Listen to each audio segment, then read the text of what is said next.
Alright, we're coming back into the food forest, and right now all the forestry mulching is done, so there's a lot more open area back here. So let's go take a look at it. It actually snowed a bit since they had finished, so I won't be able to see exactly what areas they did, but it'll be pretty cool. This whole area in here is what was cleared before, and it's all planted up, but there's not a ton of room as it is for some of the bigger trees I want to put in. I still have a bunch of seedling chestnuts and American persimmons in a bed closer to the house and the garden, and they're like about 1.5 feet now, so they need to get planted out into their permanent resting spots. But now from here back in there and from about here out, that's everything that's been cleared. So this is all new ground that I can put stuff in. A lot of this area in here is a little heavier soil. It's a little bit lower. I'm thinking that'll be a good spot to test some pawpaws in. I still have probably a good dozen 2-foot tall seedlings and tree pots, and I have a lot in a seedling bed, and they can all get planted out over here, but that won't really make a dent. So this is a nice new field to work with. And then over here is kind of an interesting spot. There's kind of a mix of Scots pine, a few red maple, and some hickories. And we flagged the hickories to keep, and any of the nicer maples, and a little poplar right here. So this area, I don't really know what I want to do with it yet. I could plant some more like semi or like partial sun, little shade tolerant plants, or I could keep it a little more open, plant a bunch of native wildflowers and kind of let it be its own thing. This area, nice, open. I should be able to do a lot here now.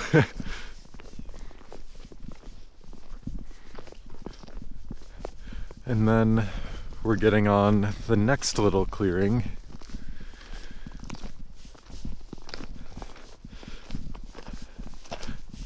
And this is a nice big opening. It's actually slightly raised compared to that area over here. It's actually just a little better drained, a little higher elevation, only like, God, what, like 2 feet, 3 feet?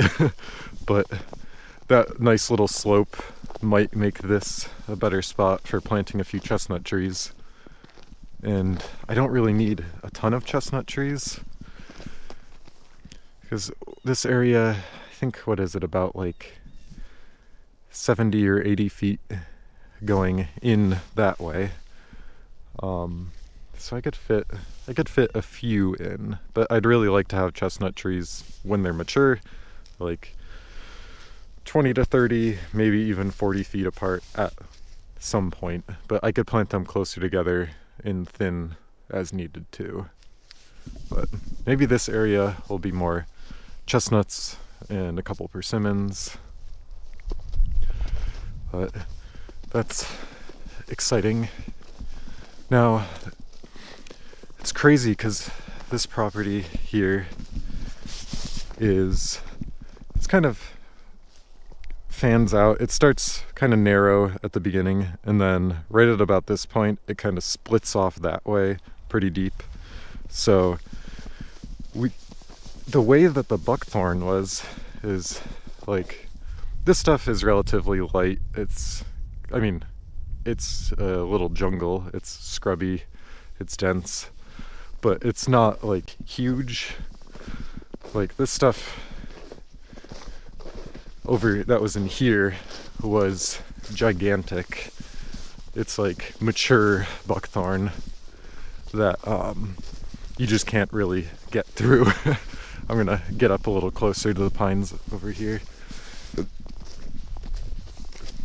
But we couldn't really get into the pines very much. There was a tiny little trail. It was thorny and the deer used it, but now we should be able to get in there. But everything was like dense. It was buckthorns like this, right up next to each other. Now we can get all up into there.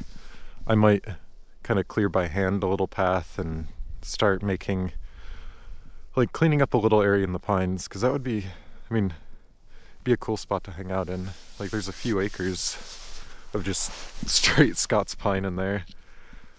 But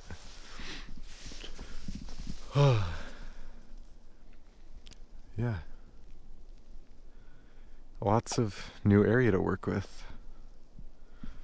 So I don't know what I'm gonna start with, but there's a lot I know I can do.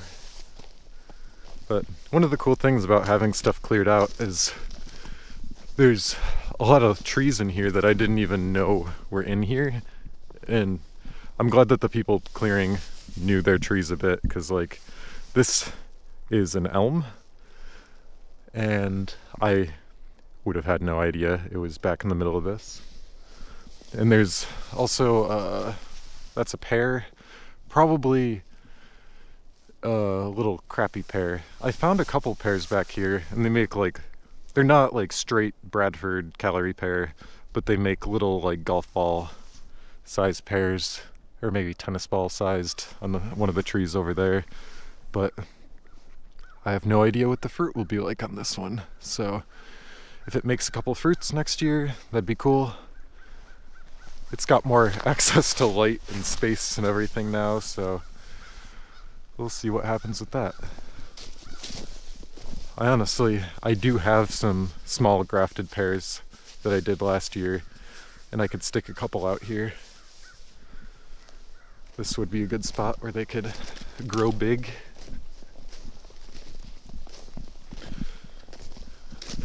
And then we have another little Scots pine grove, just a few kind of bigger ones. Neat spot.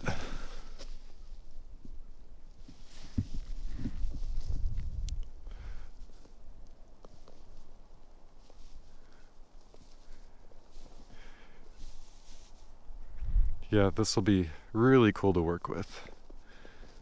And like, it's just so nice to not have it be just all buckthorn, because it can be kind of discouraging to see like all this land at one point, like 40-50 years ago, was farmed, and then nature kind of reclaimed it back, but it reclaimed it as that and that. So like all of this turns into that. So, well, this area, like this little patch in here, might not be that useful to really like, you know, intensively farm or anything, but that's not really the goal here. I'm trying to do a lot more with trees and shrubs and perennials, and I think having sort of like a managed woodland could be a valuable part of that system. And yeah, I'm just excited.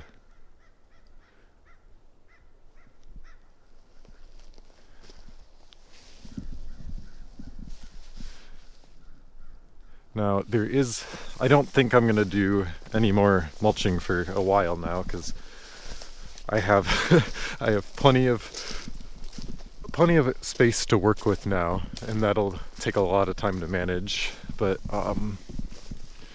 like there's still plenty of area that could be cleared. Like all of this goes back pretty far. Could do another few acres, but I don't think I need it. And I could slowly kind of work at cutting away the buckthorn over time, but even that is kind of a daunting task, I guess. Yeah, I started clearing a lot by hand a couple years ago, and then I don't even know, what would I say? I did an equivalent of like, probably like, I mean, I did do a decent amount. Like an area, like from here back to there would take me a few days. And then I ended up hitting a nest of like yellow jackets or wasps and got a few stings in my neck. And then I was like, you know what? I'm either doing this in winter or hiring someone else to do it. And I'm glad that I did. So, yeah. Now, the only thing will be seeing sort of what sprouts back next year. Since the buckthorn weren't like sprayed at the stumps or anything, they were just ground all the way down. They probably will throw a few shoots, but luckily everything is cleaned up enough that I can go through and pick up the bigger sticks and pick up the odd like log and trunk that kind of got thrown out by the mulcher here and there. But I should be able to put the mower high and just go over everything. Maybe plant some sort of cover crop, and we'll see how that works. But for now, it's just open to do whatever we want to do. So maybe I'll dig another little frog pond in one of the low spots. Yeah. All right. Well, it's cold. Bye.